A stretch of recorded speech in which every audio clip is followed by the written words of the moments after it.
Powered by the Montana Television Network. This is the Noon News from Montana's news leader. A very good Wednesday afternoon. Thanks so much for joining us here on the Noon News. I'm Samantha Sullivan. A criminal justice reform bill was overwhelmingly approved by the Senate last night. CBS News correspondent Nicole Killian reports from Washington, where the president is now heralding the bill's passage. Has been agreed to.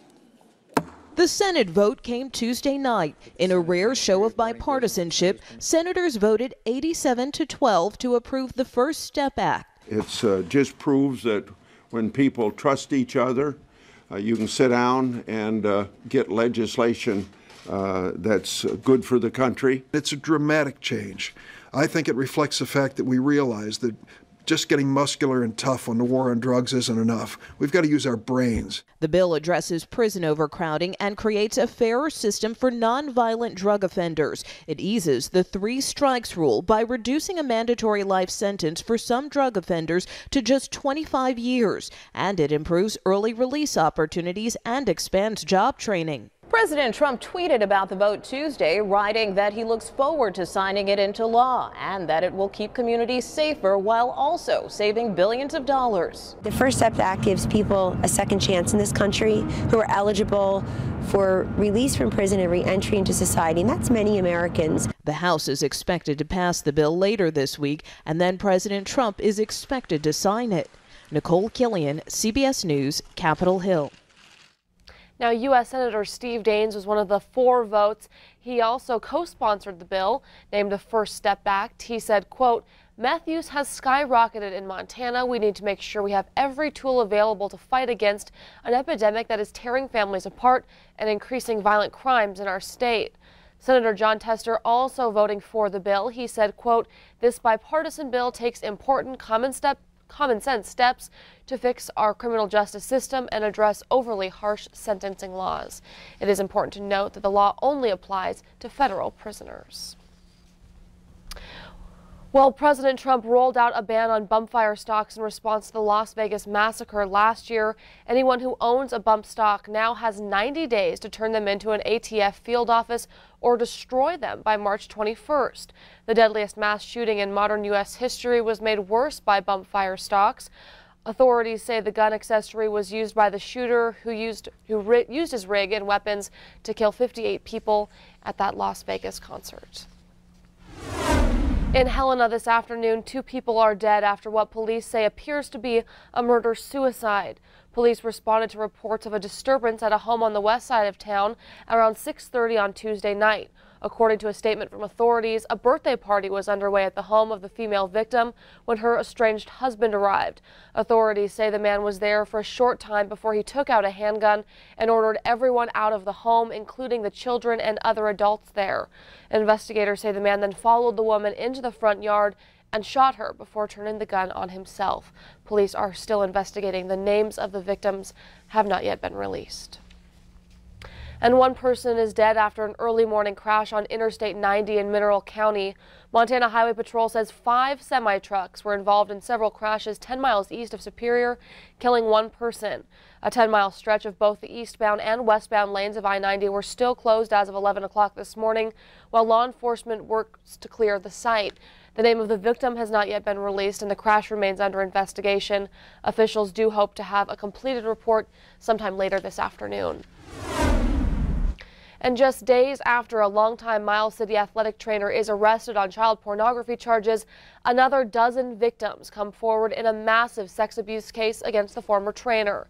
An amended complaint states the 12 men say they were also sexually abused by 74-year-old James Jensen while they attended Custer County High School, where Jensen worked as the school's trainer. New evidence obtained in discovery reveals a letter given to Jensen by the school district back in 1997. This letter came after a complaint by 3 male athletes. The letter said Jensen violated policy concerning student interactions and outlined 6 objectives for Jensen to comply with.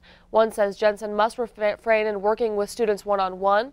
He was also told not to give body rub-downs unless a third person was present to maintain a line of sight. Also in the letter, Jensen is told to cease his mentoring program and that student athletes should no longer be invited to Jensen's home without another adult present.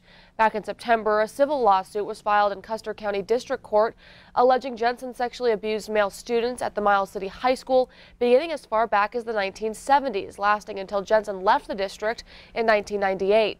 The suit alleges the school district knew of Jensen's abuse and refused to act on it. In response, the Miles City Unified School District launched a lawsuit of its own against Jensen. MTN has reached out to the attorney representing the school district in the case, who said, quote, "We disagree with the facts presented and have been more than complying with discovery." The civil suit now totals 31 plaintiffs. However, lawyer for the victims, John Heenan, says there are still dozens more, some who still have not decided whether or not they would like to join the lawsuit. The judge has set a deadline of late February for more victims to come forward. Despite defense arguments, all evidence in a gruesome Missoula double murder must come forward before trial. Augustus Standing Rock and his accused accomplice Tiffany Pierce allegedly killed a man and woman and then attempted to decompose the victims' bodies in chemicals. Standing Rock changed his plea to guilty just last week. Pierce is scheduled for a jury trial in April. Pierce's defense team tried to prevent the court from admitting evidence from another alleged assault and stabbing that Pierce is accused of committing, but the judge issued an order that the defense must provide all evidence, including those reports and witnesses. In Billings, the developer of a huge West End mansion here in Billings admits to embezzlement and fraud in federal court. 38-year-old Larry Wayne Price Jr. admitted to his crimes Tuesday morning, including defrauding 3 companies of more than $20 million and lying to investigators about a false abduction. Prosecutors say Price used the embezzled money to develop and build the 26,000 square foot mansion on the Billings West End. The listing price for the mansion, $17 million. According to the U.S. Department of Justice, Price embezzled more than $20 million from 3 coal-related companies in Montana and Wyoming. Price first ran into trouble this summer when he was arrested in Virginia and was accused of faking his own abduction in an attempt to flee creditors. Price faces the forfeiture of homes in Montana and Virginia, along with trailers, jewelry, and more. And now we'll turn things over to Ed in the Weather Center. Ed, how are things shaping up out there today? You know, we're going to take a look ahead here, Sammy, as we start looking at the last week of the month. We've been used to these warm and dry conditions, but right now, as we start looking just after Christmas into the first of the year, we're leaning towards cooler than average temperatures across western and southern Montana and most of northern Wyoming. Nationally, all the warm air we've been experiencing wants to move off towards the east. As far as precipitation goes, looking for wetter than average conditions, especially to the central and southern plains, but that will also affect areas of eastern Montana and northern Wyoming with about a 30 to 40% chance of above normal precipitation. A bit of a shift in the weather pattern, but we have more of the warm and dry to go. We'll talk about that coming up. All right, thanks, Ed. Business owners gathered in Bozeman Tuesday to talk about the possibility of a statewide sales tax and the gateway local option tax. State Representative Carrie White is proposing a bill that would add a 2.5% sales tax on goods, including groceries and medicines. A statewide sales tax would eliminate most property taxes in a state where the population is just over 1 million people, but attracted as many as 12 million visitors just last year. The statewide tax, I think what you're looking at is rather than having a $300 a month property tax bill, that bill goes away. You're paying 2.5% sales tax on goods that are taxed as you go along month to month. And I think he made a valid point. Roughly at a 2% sales tax, if you spent $100,000 a year, that's $2,000 a year. So how many people spend $100,000 in goods on an annual outgoing basis? The gateway local option tax would allow the counties surrounding national parks to enact a sales tax. Montana, Oregon, New Hampshire, Delaware, and Alaska are the only states without a sales tax. Well, thanks so much for joining us here on the Noon News. Coming up, how to keep your home safe while you're away for the holidays. But first, how will those travel conditions be for the holiday weekend? Ed is in with a full look at the forecast when we come back.